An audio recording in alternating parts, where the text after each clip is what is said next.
Hey vinyl community people and all my music loving friends out there. Time for another video. This one I'm going to focus on just some recent finds I've picked up over the past couple of months in the area where I live, of course the greater Boston area. Probably going to cover several musical genres, but that's what it's all about. It's all about the variety, right? So that said, kicking it off here with multi-instrumental jazz musician David Amram. This is called the Havana, New York Historic U.S.-Cuban Musical Exchange of 1977. This was a trip to Cuba sponsored by a U.S. government body called the U.S. Information Agency. Not exactly sure what that is, but anyway, they facilitated the trip for these musicians to Cuba to collaborate with some of the Cuban musicians at the time, too numerous to mention. Kind of limited in the number of tracks on this. It's a single LP with 4 compositions. The number 1 being Havana / New York for Dizzy Gillespie. Dizzy Gillespie was part of the entourage that went down to Cuba on this trip in '77, as well as Stan Getz. Comparable only, I think, in modern times. Again, 1977, the release on this one. If I was to compare it, the Cuban stylings, perhaps the revival in 1997 of when American musician Ry Cooder made this documentary, The Buena Vista Social Club. This featured a number of musicians that played at a place called the Buena Vista Social Club prior to the Fidel Castro regime taking over in the 1960s. None of these guys ever made it out of Cuba. Ry Cooder went down there in 1997 and made this, it's a film documentary. I encourage you to pick this up. Again, you can see that it's produced by Ry Cooder himself. And this has 14 selections on this. It's a really nice CD package here. It comes with a nice book. You know, of course, lots of photos in here. It tells the whole story, you know, of how this all came together. It's an excellent film if you ever get the chance. There's piano player Ruben Gonzalez. Of course, here he is here in his later years. Another CD compilation of his work. Actually called Introducing Ruben Gonzalez. It would have been in 1997 an introduction to American audiences, as again he had never played outside of the United States. Again, this was recorded in Cuba and produced by Ry Cooder as well. Quoting Ry Cooder here, the greatest piano soloist I have ever heard in my life, a Cuban cross between Thelonious Monk and Felix the Cat. That's Ry Cooder there, quoted. Yeah, excellent Cuban jazz. Ruben Gonzalez on piano. Again, back to the original highlighted there, David Amram. Look him up. Excellent stuff. Shifting gears into some traditional, I would call barroom blues rock. The Nighthawks. These guys were out of Washington, D.C., formed mid to late 1970s. This is actually from 1982, a New Year's Eve show. So, actually, they had formed in 1972, yeah, because this is called 10 Years Live. It's like a 10-year anniversary show. They used to play this club in DC. I believe it was called the Bayou Club. So it would, you know, they'd play a New Year's Eve show there every year. If you've never heard of the Nighthawks, it's kind of in the same vein as, again, I call it barroom blues. There's the guys on the back. In the same vein of George Thorogood and the Destroyers. If you like George Thorogood and the Destroyers, you'll definitely dig the Nighthawks. There they are there, and they're rocking that big Cadillac Fleetwood on the cover. Yeah, this is really good live blues. Some of the highlights on here: "Backstabbing Woman," "If You Go." Sort of with the glare here, it's the afternoon sunlight. "Push and Shove's a really good jam. I mean, just if you like traditional, again, I call it barroom blues, party music. This is worth seeking out. And I was really happy to find this one. It's in really excellent shape, and you know, really decent price. So yeah, I only had a greatest hits album of the Nighthawks before. I'm a big fan of the guitarist in this band, Jimmy Thackeray. Also lead vocalist Mark Wenner plays the harmonica. He's really good. I've got someone playing in the background there. You can hear the harmonica. Again, that's Mark Wenner, the lead vocalist. Him and Jimmy Thackeray formed the band, and with a couple other sidemen. I think guys have come and gone over the years, but including Jimmy Thackeray himself, who later left the Nighthawks. I'll get into that in a second. It's another Nighthawks. It's just a self-titled release. This is from 1980. I got this the same day as I got that live album.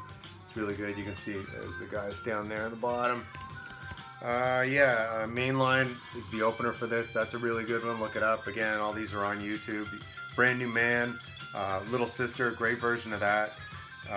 Don't Go No Further, Pretty Girls in Cadillacs. I mean, you get the theme. It's blues party music, and they do it well. Very so similar to George Thorogood and the Destroyers, yet these guys did not have a sax player. That's the one missing element. I think that would have been a good idea, but what are you going to do? They still do a great job. Again, Mark Wenner with the harmonica adds another layer, which is really enjoyable. Of course, I just mentioned earlier, I'm playing this in the background. This is just a compilation, The Best of the Nighthawks, released in the late 80s, 1988. There's the guys on the back. Again, based out of Washington, D.C. And George Thorogood, actually, I mentioned him a couple times there. Yeah, he was almost their neighbor, as he was out of Delaware. It was his home base. Thus, the Delaware Destroyers. And I mentioned Jimmy Thackeray, the lead guitar player for the Nighthawks. Of course, he went out on his own, late 80s, around 1990, formed another band called The Drivers. This is a really excellent live album. I should say all those Nighthawks albums were on the I think they were on the no, they were not. They were on Rounder Records. Sorry, I'm getting off topic. Anyway, yeah, this is Wild Night Out. This is recorded in 1994. A couple shows at Sully's in Dearborn, Michigan. That's kind of a legendary blues spot around the Detroit area. Yeah, on this one, of course, title track here, Wild Night Out. It's great. There's Jimmy down there. Empty Arms Motel. It's kind of a slow draw on that one. Edwards Blues is good. Great version of Trouble Man. Yeah, this is a really good live set. 1994, Wild Night Out. Again, Jimmy Thackeray and the Drivers, three-piece outfit. And again, I mentioned the track Empty Arms Motel. This is actually 2 years before that live album in 94. This is from 1992, again called Empty Arms Motel. And these guys are on the Blind Pig record label. Whenever I see anything with the Blind Pig label, I usually jump all over it. They've got a lot of great artists on their label, all blues. They may have a couple of jazz artists, but it's predominantly 99% all blues, and a lot of really quality releases on that label, Blind Pig. So if you ever see that guy, definitely investigate. So, mentioning the word jazz, I might have mentioned this guy before in previous videos. Charlie Byrd was active in the 1960s, 70s, into the 80s. He's long past now. Predominantly bossa nova style guitar, and he's very good at it. This is recorded in 1960, this set, at the Village Vanguard. That was located in Greenwich Village in New York City. Long running clubs, formed or founded rather in 1934. When I was looking up the Village Vanguard, just to add some chatter to this video, sadly during COVID they didn't make it, and it's currently on hiatus. They don't know if they're going to reopen. It's a very small club, so of course doesn't do well in a pandemic with social distancing and all of that sort of thing. So sadly, again, they're kind of in inertia right now, and the owners don't know what to do about it, and hopefully they can open again. I've never made my way there, but it's one of those clubs, if I was there, I'd just go to see somebody there to say I went to the Village Vanguard. Yeah, this only has 4 songs on it. Side 2 is actually one whole piece called Which Side Are You On? And Just Squeeze Me is another highlight on side 1. Again, Charlie Byrd at the Village Vanguard. It's very light, bossa nova. It's just this man and his guitar. But it's really excellent. I can't imagine in a nice intimate setting like the Village Vanguard, from the photos I've seen, would be a really good place to see something like this. But yeah, I like this. This is excellent. I've got a few of Charlie Byrd's others with a full trio, and yeah, it's good. Actually, he plays side 2 alone on this one, but he does have the other members of the trio with him on side 1. I take that back. So again, yeah, Charlie Byrd of the Charlie Byrd Trio, live at the Village Vanguard, 1960 release. And I know I've mentioned these guys before. The New Riders of the Purple Sage out of Los Angeles, California. Very active between the years 1970 through 1976. They were kind of a Jerry Garcia from, of course, the Grateful Dead was one of their main benefactors, if you will. He got them going. He, in fact, plays on this self-titled debut for the New Riders. Jerry Garcia actually plays pedal steel guitar throughout. And of course, there he is right there, hanging with the guys backstage, it looks like, somewhere, someplace. This is just really excellent. Again, I've mentioned these guys before. If you like Graham Parsons, Flying Burrito Brothers, Grateful Dead, in particular the Working Man's Dead album, which I call their country album, you will really like this. I would consider this essential, in fact. You know, some people compare things like that. This is actually a very valid comparison, and you won't be disappointed again. If those are things you enjoy, definitely seek this out. New Riders of the Purple Sage. And again, some of the tracks on this, Garden of Eden is excellent. What You Gonna Do, I don't know you. That actually opens. It's got some banjo on it, played by Jerry Garcia as well, because Jerry Garcia is, of course, a multi-instrumentalist. And yeah, as you can see here as well, it looks like Phil Lesh had his hand in this as an executive producer. Of course, the bass player from the Grateful Dead, Mr. Phil Lesh.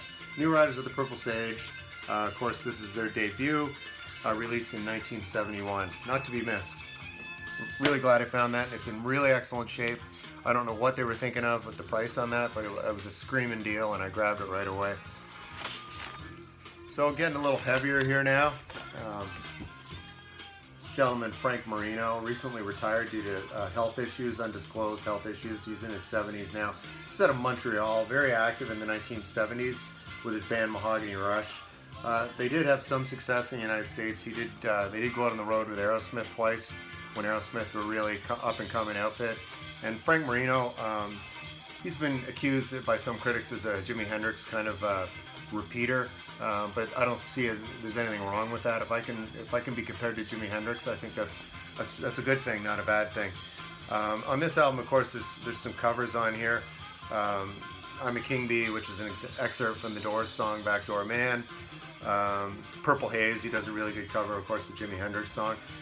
This was recorded across several venues in the United States: Albany, Buffalo, Kansas City, Seattle, Portland, Oregon, and New Orleans. So yeah, really good. This is 1978 on the CBS label. Frank Marino and Mahogany Rush live. Really excellent, really good talent guy. Just wasn't didn't sell a ton of records, but I think he's a musician, a musician's musician, as the saying goes. You know, really technical player, but also a real heavy hitter in my mind on the guitar. Worth seeking out. Going from guitars to sitars. The Great Ravi Shankar Music Festival from India. This was released in 1976. Really cool artwork on the back. Of course, Ravi Shankar was most well known for bringing the sitar more into the Western world, pop and rock music, in particular the Beatles. Really embraced by none other than, there he is down in front, George Harrison. Of course, one of the guitar player from the Beatles, who was really into the Maharishi and all things Indian. And of course, Ravi Shankar and him were friends. This is really excellent. I do like the sitar. I don't know a whole, like it's all instrumental. There's really no singing. There's some humming in the background here, but nothing really as far as vocals. Yeah, so it's just a really interesting listen. Of course, there it is. And in fact, this was produced by George Harrison. George Harrison actually plays guitar accompaniment with Ravi Shankar on sitar throughout this whole album. And I should mention, I got this last year at one point. It's also Ravi Shankar. Excuse me. Yeah, with none other than the London Symphony Orchestra at that time, conducted by Andre Previn. Of course, there you can see London Symphony Orchestra. This is exceptional. Really nice gatefold sleeve on this one. There's Ravi there with his magical sitar. Really nice liner notes here all throughout, explaining how this project came to be with the London Symphony. I just love the artwork on here. Here's Andre Previn on the back. Really nice bowl cut there. Well, considering the year this was released, sometime in the mid-70s. Can't find a date on here. Doesn't really matter. But the quote from the Guardian newspaper here is, if East has to meet West, then few musicians have achieved it with such open joy as Ravi Shankar. Edward Greenfield, music critic from the British newspaper The Guardian. Andre Previn, London Symphony Orchestra, and Ravi Shankar. Really excellent and interesting listen. Challenge yourself to some different instruments that you haven't heard before. You're missing out. The sitar is one of those. I love it. There's also another band from Montreal that's pretty active right now called Elephant Stone, and they actually have a sitar player. These guys, I don't have any of their stuff yet. They're current and an up-and-coming new band. I guess you'd call them alternative. But again, they have a sitar player, Elephant Stone does, and they kind of sound like Stone Roses. If you're familiar with the Stone Roses from the 90s, definitely seek out on YouTube some stuff. Just search Elephant Stone, and they do have a few music videos actually in a kind of an 80s look and style to them, and you can see the band. But again, Elephant Stone, if you're interested in trying sitar music in a contemporary outfit, Elephant Stone is a great example of that. Again, they kind of sound like the Stone Roses. So yeah, totally shifting gears to some heavy psychedelic rock from the late 60s. Carmen Appice and Vanilla Fudge. This is called Near the Beginning. This came out in 1969. This is their fourth of, I believe, 5 studio albums that they did do. They do an excellent weird cover of Some Velvet Morning. That's, of course, the Lee Hazelwood and Nancy Sinatra song.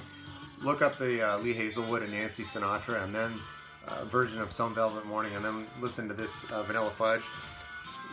They don't even sound, not even in the same ballpark, but that's always good. As I've said before, I love a cover when a band can make it their own. And again, Some Velvet Morning, the single that Lee Hazelwood did, it's only around 3.5 minutes in length. These guys stretch it out to almost 8 minutes. It's very good. And side 2 is only actually one song. It's called Break Song. Apparently they didn't take any breaks because it runs 23 minutes and 27 seconds. So no breaks for these guys. But if you like heavy psychedelic rock in the vein of early Deep Purple, certainly Led Zeppelin, seek out this Vanilla Fudge, and they're really excellent. All these guys are really excellent players. Yeah, just really, and they trade off on vocals. Yeah, so yeah, really excellent. Near the Beginning, Vanilla Fudge. Again, this is another one. I got really lucky the past couple of months. I've sold some stuff and picked up some stuff, and the stuff I've picked up, not running into any duds as far as you know, the copies being clean and pretty scratch free, which is always a nice surprise. It's always hard to tell in the store when you pull them out and take a look. Looks clean, get it home, throw it on the turntable, and it sounds like crap. But no, I've had a lot of good luck lately, so that's always a good thing. I already had this Vanilla Fudge album in my collection. I decided to pull it out since I was showing that Near the Beginning release. This is called Rock and Roll. This came out just prior to that album. Of course, it is rock and roll. That's what these guys do. There they are, looking their Sunday best in 1969. This is really good too. Street Walking Woman. Church Bells of St. Martin's is another excellent track. If You Gotta Make a Fool of Somebody. Windmills of Your Mind. That's a real space out track coming in around 8:52. Windmills of Your Mind. Yeah, these guys, I mean, it's just really good. If you want to get on your psychedelic Sunday, just throw on some Vanilla Fudge. You really can't go wrong. Kicking out the jams. And circling back to some more blues. So I was mentioning the Nighthawks earlier. Oh, and I'm going to actually flip this Nighthawks album over. Give me a moment.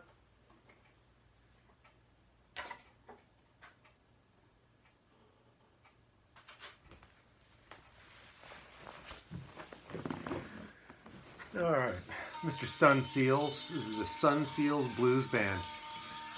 All his stuff, he was signed on the Alligator label. He did 6 albums over his career.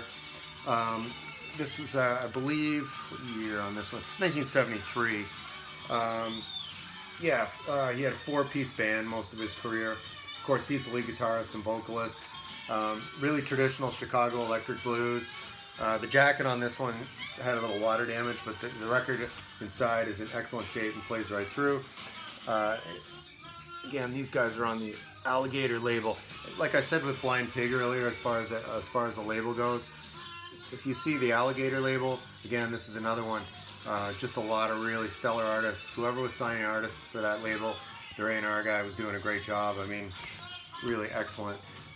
Sun Seals. On this, some of the highlights. Sitting in My Window. Hot Sauce is an instrumental, 3 minutes. That's really good. Going Home Tomorrow. I mean, just really, again, traditional blues. I wouldn't say it's barroom blues, kind of like the Nighthawks, I would say. This is more real traditional deep down blues. This guy had the blues. I mean, you look up his bio, Sun Seals, the guy, he had some tough luck. Eventually, near the end of his career, he lost a leg to diabetes. He died in '04, not at a really old age. Of course, he was most active in the 70s and the 80s. Someone tried to shoot him. An ex-girlfriend shot him in the jaw, and he somehow survived that and continued to sing. I mean, the guy was a real trooper. So if anybody had the blues, it was this guy. Tough life, again. But Sun Seals Blues Band. This is also, I know, available on compact disc. A friend of mine has it. And here's another one. Came out a couple years later. I believe this is in 1976. 1976. Sun Seals. It's just him with a different band this time. It's just called Sun Seals. Just a couple of different players with him on this one. Again, he's still on Alligator. Some of the highlights on this one. Number One Baby, Strung Out Woman, Going Back Home's a real good jam. There's Sun on the back, Waylon on the guitar. Again, traditional Chicago blues. Sun Seals on the Alligator Records label. And the name of this release, of course, is Midnight Sun from 1976. Speaking of guitar players, he's actually a multi-instrumentalist. Played piano too, keyboards. Al Kooper. Al Kooper was a session guy throughout the 60s. Of course, he played with Mike Bloomfield. He's also known for, he actually played the keyboards on the Bob Dylan composition Like a Rolling Stone. He's always famous for that. Here he is on the inside. The guy played with everybody. So, interesting side note, he was the founding member of Blood, Sweat and Tears. They only did the one album. He was on one album with them, and then he left because he didn't like the direction. They wanted to go in a more poppy way, and he was more into a psychedelic blues traditional sound. I actually have that Blood, Sweat and Tears album. Yeah, here it is. Luckily, it was near my blues section. Here it is here. So there he is down in the front there. That's Mike Bloomfield. Mike Bloomfield, Al Kooper, right there. So yeah, this is really great too. Jacket's in horrible condition, but the record is somehow pretty much, I would consider, in very good plus playable condition. So yeah, really good. Blood, Sweat and Tears. Child is Father to the Man. And again, that was when Al Kooper was in the band for that limited time, just to form the band. And then when he split, the name escapes me of the guy who came in and took over on vocals. But anyway, they went into a totally different direction, and Al Kooper just continued to do Al Kooper stuff. Some of those things included in the early 70s. He was a good guy in the studio to have around. Produced the first 3 Lynyrd Skynyrd albums, just as a side note. So Al Kooper, very talented guy. So again, the album I picked up recently by Al. This is called Possible Projection of the Future / Childhood's End. This was released in 1972, right around the time he was producing Lynyrd Skynyrd. Again, like I showed earlier on the gatefold, a bunch of shots of personnel that Al was playing with around the time of this release. Let Your Love Shine's a great song. Love Trap, of course, Childhood's End. And he does a cover of The Man in Me, which is Bob Dylan. It's a Bob Dylan composition. He does a cover of it on this. Interesting cover here. Al Kooper was a really young man at the time, but for whatever reason, they did all this makeup on him, and they made him look like an 80-year-old version of himself in an institution here. You can see he's wearing some sort of institutional badge, but still has his guitar at this simulated late age. Kind of an interesting concept for the album cover. Again, Al Kooper, here he is actually, what he looked like at the time. Much younger, he was probably in his late 20s, early 30s at this point. But Al Kooper, Cooper with a K, look it up. Very talented guy. And I've said before, I don't mind a little bit of the cheese or the fromage for the French, if you will. I got this just for a few bucks, just to have it. Of course, this is the legendary Neil Diamond double LP set, recorded in 1972 at the Greek Theater in Los Angeles, California. There you can see the audience down there, and there's Neil. I mean, this plays like the greatest hits of what he was up to at the time, and this is the period that I like. from his time when he left the Brill Building in Brooklyn and went to LA in the mid 60s to the late 60s into the early 70s, and then he just became so huge that almost a parody of himself. But this was kind of at his peak for me, 1972. Of course, you know, everything's on this one if you like the early stuff. Cherry Cherry, Solitary Man, Play Me, Holly Holy, Cracklin' Rosie, Song Sung Blue, Cantalibre. Yeah, it's really good. Of course, you know, Sweet Caroline. I mean, no, that's my daughter's name. I mean, if I hear the song Sweet Caroline one more time, you want to throw it out the window, this record, I'm telling you.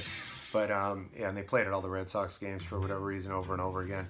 But anyway, yeah, you can see here.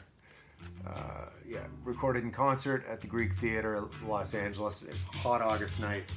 It's actually pretty hot around here. It's hot July afternoon here in Greater Boston. It's around 92 degrees, but I'll take it. Again, winter will come again, and I'll be complaining about that. But again, hot August night. Really good. Dig the Fromage. There's Neil right there in all his glory. Again, at the Greek Theater, Los Angeles, California. Double LP set. There he is on the back, right front. Dig the Fromage. All right. And you guys know, if you've been watching any of my videos over the past several months, I do enjoy classic country and western. I don't do new country at all. I don't do the bro country. I just, no, anything really after mid to late 80s, with exception of a few people. Again, I've mentioned people like Sturgill Simpson. Yeah, he's a talented guy, but I'm a traditionalist. I don't go for the pop country. So that brings me back here to, you know, of course, the man from Bakersfield himself. Him and Merle Haggard, of course, you know, started the whole Bakersfield sound. This is Buck and his Buckaroos. There's Buck and there's his Buckaroos. Of course, Dwight Yoakam counts him as his main mentor, because Dwight, also being a native of the Bakersfield area in California. When we say the best, we mean the best. Every one of Buck's songs in this album has rated #1 in popularity, #1 in sales, #1 on the recording charts. It's just #1, and it's true. They're all here. Together Again, Act Naturally, I've Got a Tiger by the Tail, Only You Can Break My Heart, Love's Gonna Live Here. All these songs clocking in at around 2.5 minutes. Very listenable. Just really good traditional country and western music, and this one's another one in really good shape. Yeah, again, I got lucky on this one. Well, I've never seen this on the Capitol label. It's a Bullseye. Yeah, interesting. You can see the Capitol. I don't want to touch the record here, but there's the Capitol there. But yeah, the Bullseye. Never seen that before, so I was curious. I'm gonna have to look it up and see what the significance of that was. But again, this is around 1965. I don't usually show a lot of collections in my videos, but this isn't. In the case of today, I'm just showing you some stuff I bought recently, so there really isn't any rhyme or reason to the format today or a specific theme. Well, I got 2 more to go here. Back to some more jazz. This is a set Duke Ellington recorded at the Newport, Rhode Island Jazz Festival. It's 1956. Of course, the Newport Jazz Festival Suite is the song you want to listen to on this. It's just really good, and of course, like they would at the time, big story about what went on that weekend at the concert, and talking about all the music, the personnel, and how it all comes together. I don't want to get granular on the detail there, but again, you can see there's some nice photos of Duke and his band. There's his orchestra right there. But yeah, I really dig Duke Ellington.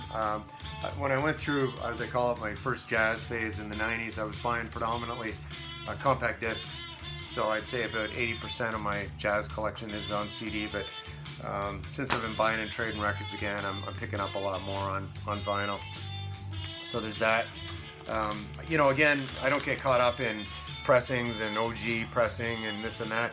I'm more, it's the message, not just the medium. The medium is the way the music's presented, if it's on a record or a compact disc.